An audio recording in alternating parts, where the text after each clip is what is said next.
Magandang araw mga bata! Maligayang pagdating sa Reading Bulilit. Ako si Teacher Ruby. Ngayong araw na ito, ang ating pag-aaralan ay ang letrang S na may tunog na S. Magsimula na tayo.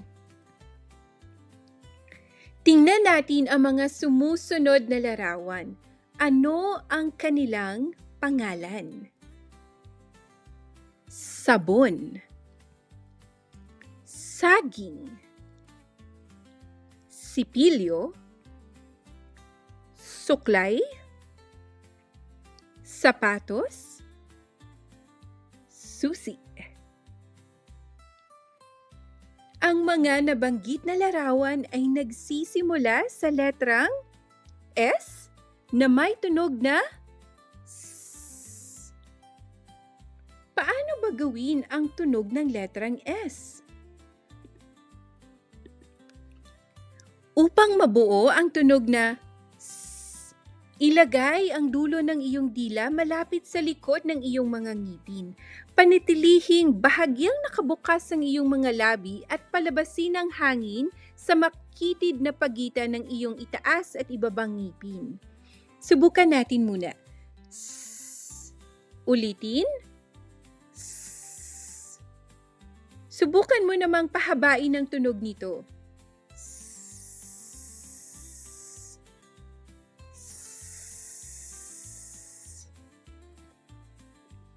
Aralin natin ang ilang mga halimbawa ng mga salitang nagsisimula sa letrang S.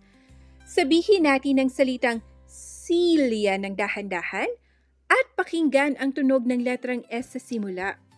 Mag-practice ng pagsabi ng silya at pansinin kung paano ang pakiramdam ng iyong bibig kapag ginagawa mo ang tunog na iyon. Silya, sisiw, sampu, sili.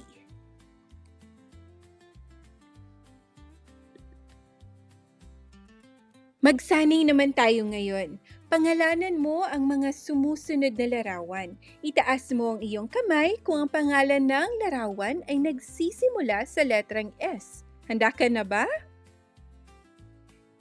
Nagsisimula ba ito sa letrang S? Oo, ito ay salamin.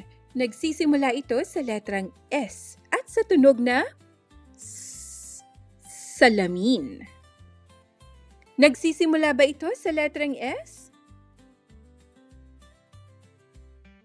Hindi, ito ay mangga. Nagsisimula ito sa tunog na M. Nagsisimula ba ito sa letrang S? Oo, ito ay siko. Siko. Nagsisimula ba ito sa letrang S? Oo, ito ay saging. Nagsisimula ito sa tunog na S. Saging. Nagsisimula ba ito sa letrang S? Oo, ito ay sombrero. Sombrero. Nagsisimula ba ito sa letrang S? Hindi, ito ay pagong. Pagong. Nagsisimula ito sa tunog na P. Nagsisimula ba ito sa letrang S?